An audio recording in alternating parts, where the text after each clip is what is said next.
Bienvenue à cet enseignement.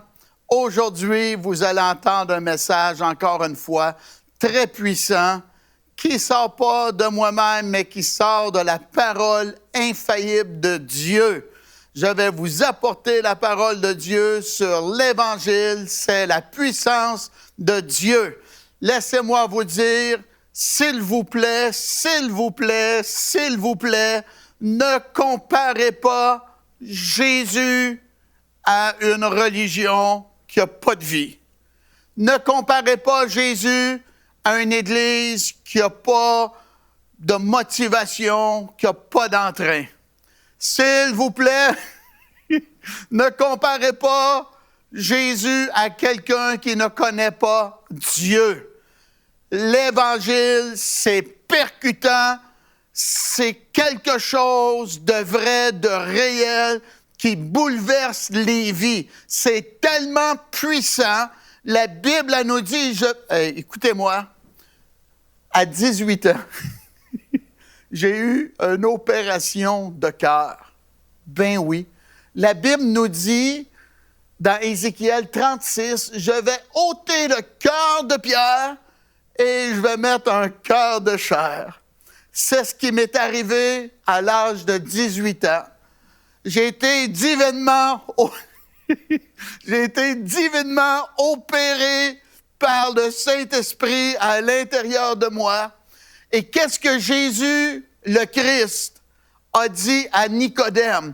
Il faut que tu naisses de nouveau. J'ai expérimenté cette chose-là. Et je suis né de nouveau parce que l'Évangile, c'est puissant. Peut-être vous n'avez jamais fait cela, mais moi, je l'ai fait.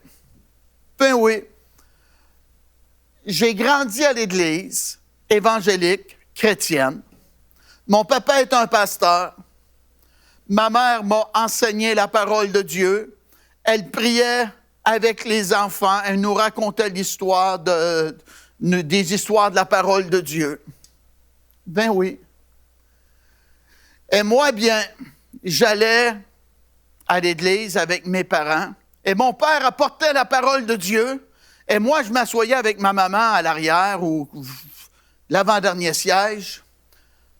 Et mon père prêchait la parole. Et le Saint-Esprit venait me parler. Dieu me disait, accepte Jésus, repens-toi, demande pardon. Et une autre voix me disait, une autre fois, mets ça plus tard. Et je me disais, ça va arrêter, ça va partir. Et comme de raison, ça partait. Et je retrouvais la paix dans le naturel. Oui.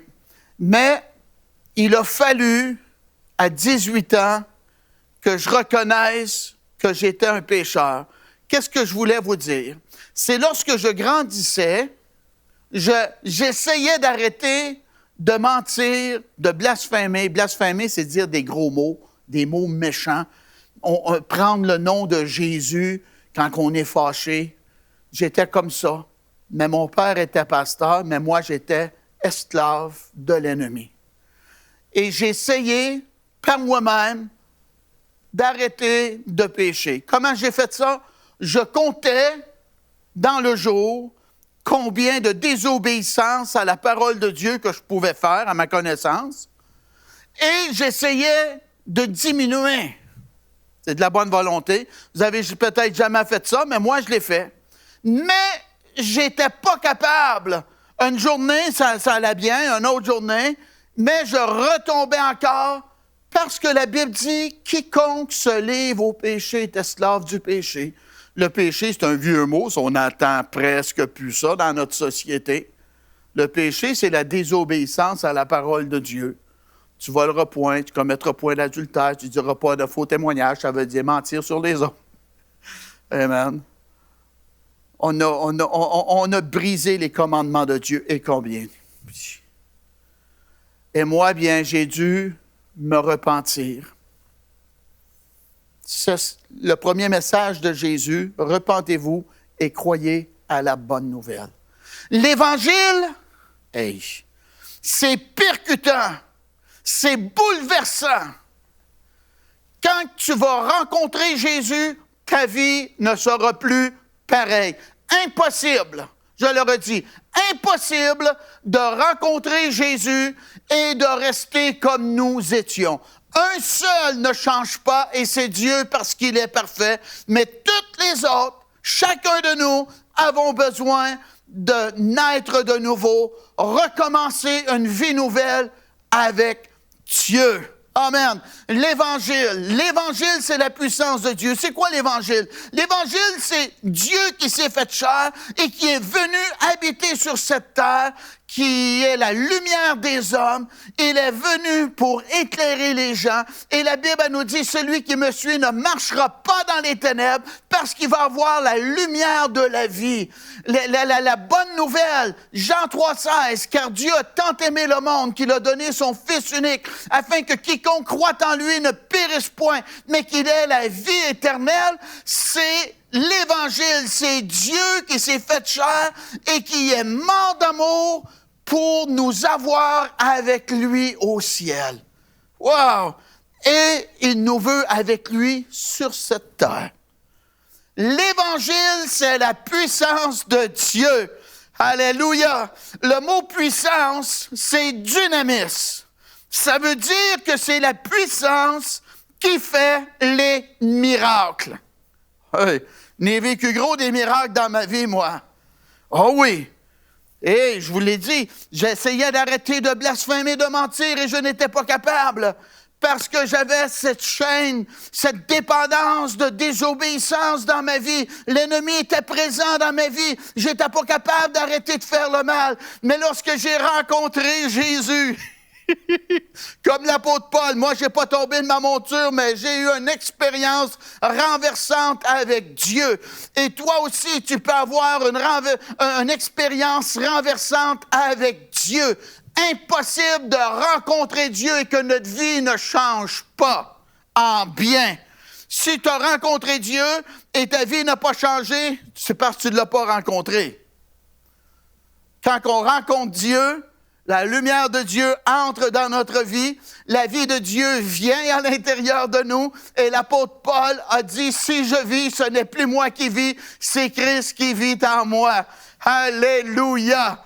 Jésus, le sacrifice parfait, le seul sauveur, le seul Seigneur de Dieu, le Créateur, est Jésus le Christ, suspendu à la croix. Oh, le monde, amen, l'ont ridiculisé. Ah, si tu es le Fils de Dieu, descends de la croix. Ça, c'était le diable qui passait à travers les gens pour pas que Jésus, amen, sauve notre âme. Mais Jésus est venu dans ce monde pour nous faire grâce, pour nous sauver. Alléluia! Et volontairement, il est demeuré à la croix et il a payé le sacrifice, la rançon parfait de Dieu. Vous savez, si quelqu'un vous fait du mal et que vous allez en cour et que le juge dit à la personne, bien là, tu as fait ce mal-là, tu vas passer 3 mois en prison, ça veut dire que la justice est faite parce qu'il a payé une rançon pour ce qu'il a fait. Mais Jésus a fait cela pour nous. C'est nous qui devions mourir à la croix, mais il a pris notre place. C'est-tu beau, ça? Dieu, qui s'est incarné dans un corps d'homme, a vécu 33 ans sur cette terre et il est mort d'amour pour toi et pour moi. Vous savez, on a de la misère, en tout cas, si vous êtes comme, on est tous comme ça, on a de la misère à pardonner notre prochain qui nous offense. Pierre a demandé à Jésus, combien de fois devrais-je pardonner mon prochain? La réponse était 7 fois, 70 fois en 24 heures. Y avez-vous pensé? 490 fois, peut-être après 2 fois, on aurait de la misère. Voyez-vous, on n'est pas si bon qu'on pense.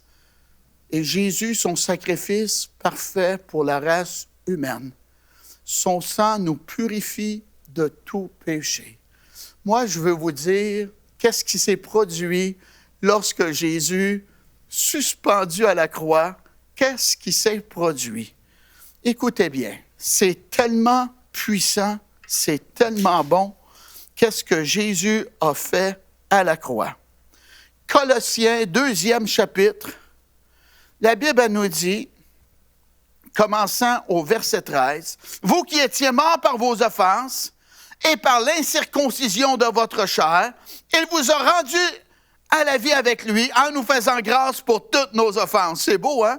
Dieu nous fait grâce pour toutes nos offenses lorsqu'on lui demande pardon sincèrement. Et là, ça continue. La Bible nous dit, « Il a effacé l'acte dont les ordonnances nous condamnaient et qui subsistait contre nous. » Ça veut dire la loi de Moïse qui dit l'être humain est pécheur, tu ne convoiteras point. Oui, tu as convoité la maison de ton prochain. Oui, tu as convoité des fois la femme de ton prochain. Oui, tu as dit des faux témoignages. La loi de Moïse qui démontre que l'homme est pécheur. La loi de Moïse, la Bible nous dit, il a effacé l'acte dont les ordonnances nous condamnaient. Maintenant, nous ne sommes plus sous la loi de Moïse.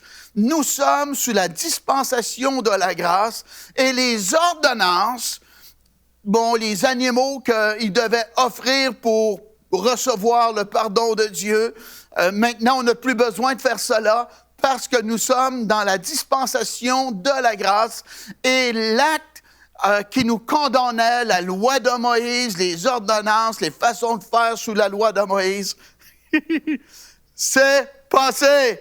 Alléluia! Gloire à Dieu! Amen! Et là, ça continue encore. Ça nous dit, il a dépouillé, je recommence le verset 14, c'est tellement bon.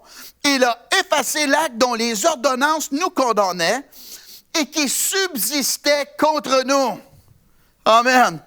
Et il l'a détruit en le clouant à la croix. Écoutez bien. Il a dépouillé les dominations et les autorités et les a livrées publiquement en spectacle, en triomphant d'elles par la croix. Alléluia!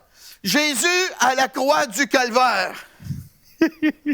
Alléluia! A vaincu tous les mauvais esprits qui nous combattent. Satan a été même vaincu à la croix du Calvaire. Il a dépouillé les autorités et les dominations et il les a livrées publiquement en spectacle. Alléluia! Amen. Le monde pensait qu'il était après avoir la victoire sur Jésus, mais Jésus à la croix, amen, était après avoir la victoire encore une fois, sur toute la puissance de l'ennemi. Il a rencontré Satan dans le désert et Jésus a sorti plus que vainqueur. Et encore une fois, à la croix, Jésus a dépouillé, Jésus a vaincu Satan et tous les mauvais esprits. Gloire à Dieu. Et moi, lorsque je fais de la délivrance, lorsque des gens ont besoin de libération à cause de la présence de mauvais esprits dans leur vie, là, amen, je prends ces textes-là. Écoutez bien. Hébreux, le 2e chapitre, ça nous dit, « Ainsi donc, puisque les enfants participent au sang et à la chair, il y a également participé lui-même. » Ça veut dire que Dieu s'est fait chair, il est venu habiter dans un corps de chair, afin que, par la mort, il anéantit celui qui avait la puissance de la mort. C'est qui ça? Ça nous le dit. C'est-à-dire le diable. Par la mort, il anéantit celui qui a la puissance de la mort, c'est-à-dire le diable. Je suis heureux de vous dire que le diable est anéanti. Merci Dieu. Je continue. Et qu'il délivra tous ceux qui, par crainte de la mort, étaient toute leur vie retenus dans la servitude. Amen. Satan a été vaincu à la croix du Calvaire. Jésus l'a dépouillé, il l'a anéanti. Et maintenant, c'est notre foi en Dieu qui nous donne la victoire sur toute la puissance de l'ennemi.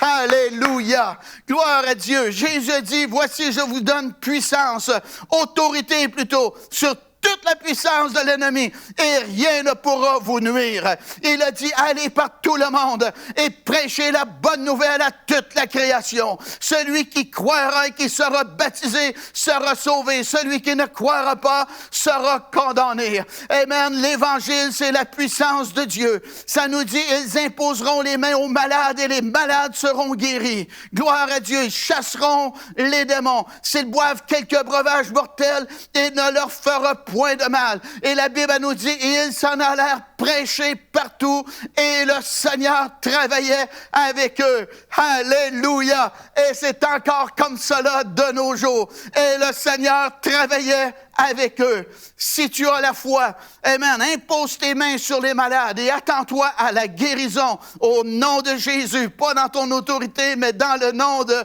Jésus. Alléluia! J'étais en Angleterre dernièrement. Et j'ai assisté dans cette rencontre-là le dimanche matin et une dame est rentrée avec des lunettes et on pouvait voir que cette femme, elle était aveugle.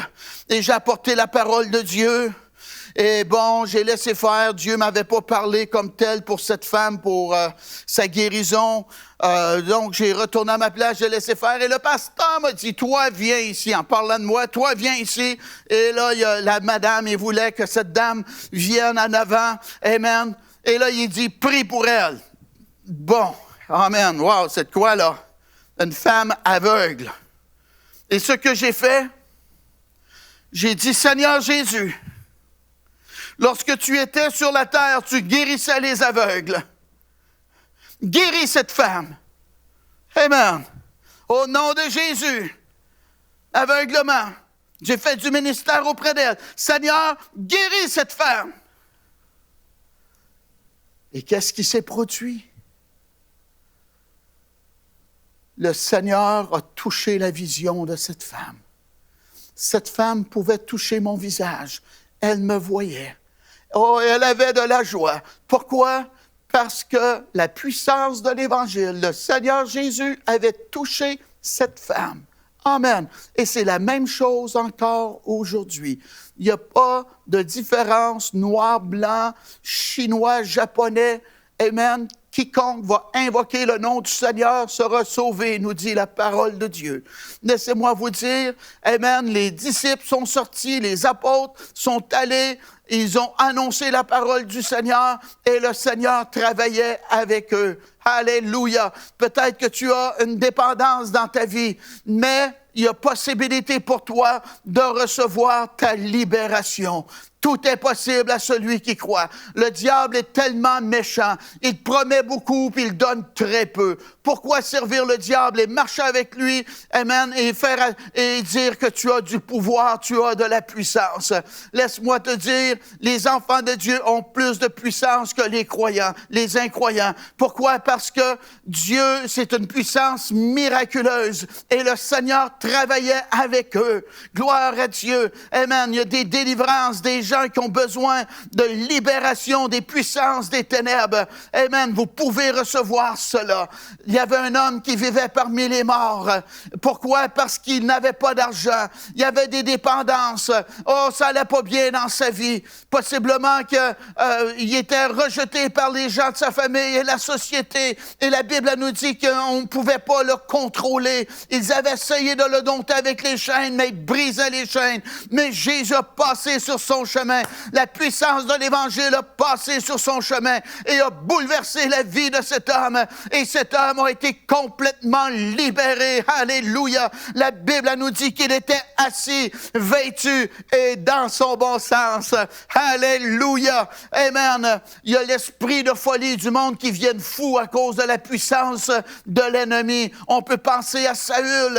Amen. Il venait fou. Il y avait un esprit de jalousie. Et David jouait de la harpe et l'onction de Dieu, la présence de Dieu venait et libérait Saül. Pourquoi? À cause de la présence de Dieu. L'Évangile, c'est la puissance de Dieu pour le salut de quiconque croit. Amen. Peut-être vous êtes dans les chaînes de l'ennemi cet après-midi. Vous avez des grosses dépendances. Vous avez des grosses situations impossibles dans votre vie. Mais avec Dieu, toutes choses sont possibles. Alléluia. On sert le Dieu de l'impossible. Cet homme-là a été libéré par la puissance de l'Évangile. Il était assis, ça veut dire il a reçu la paix. Il y a beaucoup de gens qui sont agités. Ils sont sur des tranquillisants. Ils sont tourmentés. Pourquoi? Parce qu'ils n'ont pas la puissance de l'Évangile dans leur vie. Mais lorsque Jésus vient dans notre vie, la paix de Dieu arrive. Alléluia. Amen. Et il était vêtu. Il y a des gens qui, amen, ils ont des dépendances. Ils ont difficulté de rester habillés. Ils vont dans des maisons de joie. Amen. Ils ont des dépendances, mais le Seigneur est capable de te libérer. Si donc le Fils vous affranchit, vous serez réellement libre. Alléluia. C'est Jésus qui est la solution pour notre société qui est en désarroi. Oh, ils essayent avec les gouvernements, des lois, ceci, cela, essayer de contrôler les gens. Qu'est-ce qu'on a besoin dans notre société? C'est Jésus qui a besoin d'être notre roi. Et lorsque Christ est notre roi, alléluia, on va se comporter dans l'amour, avec la joie, avec la paix, avec le bonheur. On va être bon avec notre prochain. On n'a pas besoin de gouvernement pour nous dire d'être une bénédiction. Ça va être naturel. Pourquoi? Parce que Christ en nous, l'espérance de la gloire. L'apôtre Paul a dit, si je vis, ce n'est plus moi qui vis, c'est Christ qui vit en moi. Alléluia. On peut penser à Lazare, cet homme-là, l'ami de Jésus qui est mort. Il est mort parce qu'il était malade. Et, amen, le Seigneur a attendu. Des fois, on va invoquer Dieu, puis les choses iront pas rapidement comme qu'on veut. Et Lazare s'est allé de mal en pire et il est mort. Et là, Jésus a dit à ses disciples, on s'en va vers Lazare, il dort. Et là, bien, les amis de Jésus, les disciples, pensaient que Jésus s'en allait réveiller Lazare. On s'en va tous ensemble réveiller Lazare. Et Jésus a dit, Lazare est mort. Wow! Là, il ne dort plus, là. Il est mort. Amen. Et Jésus s'est placé devant la tombe. Amen. Et lorsqu'il est arrivé, il y a eu la grande nouvelle. Il s'est fait dire, si t'aurais été ici, mon frère ne serait pas mort. Jésus savait tout cela. Il était tout au courant de tout ça. Des fois, on est trop naturel avec Dieu. Jésus a dit, ton frère va vivre. Et elle a dit, ah oui, il va vivre, ben oui, dans l'éternité, comme dans le futur, il va vivre. Il a dit, je suis la résurrection et la vie. Alléluia. Ta situation, même si ton frère est mort, il va revivre. Amen. Wow! Un mort revive? Ben oui. Et Jésus a dit, ôtez la pierre. Il avait mis une pierre devant le tombeau. C'est fini. Des fois, on va baisser les bras. On va dire, c'est fini. On tourne la page. On laisse tomber. On abandonne. Ôtez la pierre. Ôtez la pierre du doute. Ôtez la pierre de l'incrédulité. Oh oui. C'est pas fini encore. Baissez pas les bras. Ton frère va vivre. Il est mort. Ton frère va vivre. Et là, Jésus devant le tombeau. Oh, comment ça devait être silencieux.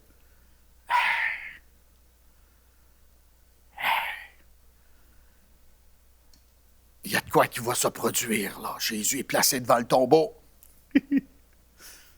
Lazare! Sors! Lazare, ça veut dire sans aide. Et des fois, on se retrouve mort parce qu'on n'a pas d'aide, qu'on aurait besoin. Et Lazare a attendu son nom. Dieu t'appelle à lui. Il t'appelle de sortir de la mortalité des ténèbres, du royaume des ténèbres, que c'est la mort, que des dépendances, que des maladies. Dieu t'appelle à rentrer dans la lumière, dans la paix, dans la joie, dans le bonheur. Oh! Et Lazare, wow! A ressenti il s'est assis, il s'est levé. Et la Bible nous dit qu'il est sorti. Amen. Wow, les gens, ça devait être tout un spectacle à voir. Amen. Pourquoi? Parce qu'il a attendu son nom. La parole de Dieu l'a commandé. La vie est rentrée. Et Lazare a reçu son miracle. Qu'est-ce qui s'est produit? Parfois, on invoque Dieu et le ciel semble fermé. Dieu est au courant de toutes choses, il connaît toutes choses. Nous, on doit persévérer dans la foi. Et là, qu'est-ce qui arrive? Il le connaissait, Jésus, comme un faiseur de miracles. Mais là, ils ont connu Jésus plus que cela. Et ils l'ont connu comme quelqu'un qui communique et qui donne la vie. La victoire est encore plus grande. Donc, si ça va de mal en pire dans votre vie, découragez-vous pas. La puissance de l'Évangile est là aujourd'hui. Et Dieu veut renverser votre situation de mortalité, de ténèbres, de maladie, de dépendance, quoi que ce soit. Et la plus grande chose que tu peux obtenir de la grâce de Dieu, c'est comme Lazare, une vie nouvelle. Jésus a dit, je ne mettrai point dehors celui qui va venir à moi. Comme Lazare, le salaire du péché, c'est la mort. 3 sortes de morts. Séparés d'avec Dieu, la mort physique et la mort spirituelle. Mourir et s'en aller dans la perdition éternelle où il y a des pleurs et des grincements dedans. La Bible elle nous dit que ça a été préparé pour le diable et pour ses anges.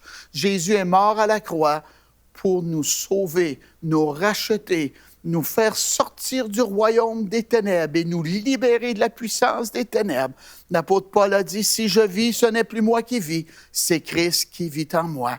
Et cet après-midi, si tu veux la puissance de l'Évangile à l'intérieur de toi, le Saint-Esprit, oh, j'aimerais ça prier avec toi. Répète après moi cette prière si tu as besoin de te repentir. La Bible dit, tous ont péché et sont privés de la gloire de Dieu. Si tu n'es pas né de nouveau, tu dois naître de nouveau. Répète après moi cette prière en toute sincérité. Seigneur Jésus, je regrette tous mes péchés.